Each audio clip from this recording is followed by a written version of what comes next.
মাইওয়ান নুহেবা।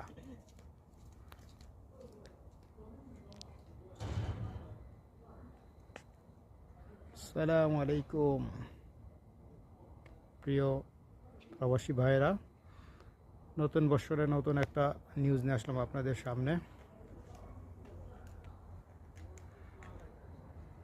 যারা সৌদি আরব থেকে বা দুবাই কাতার থেকে ইউরোপের নন সেনজেন কান্ট্রি সার্বিয়া বা মন্টিনেগো যেতে চান, তারা যোগাযোগ করতে পারেন আমার স্ক্রিনে দেওয়া নাম্বারে। কোনো অ্যাডভান্স লাগবে না, শুধু পাসপোর্টের কপি এবং ছবি হলেই ওয়ার্ক পারমিট পাবেন। ওয়ার্ক পারমিট দিয়ে আপনারা নিজেরাই অ্যাম্বাসি ডেট নেবেন এবং আপনারা নিজেরাই অ্যাম্বাসিতে দাঁড়াবেন। ভিসা হবে, ইনশাল্লাহ চলে যাবেন। তো ইচ্ছা করলে যোগাযোগ করতে পারেন। ভালো থাকবেন। আল্লাহ।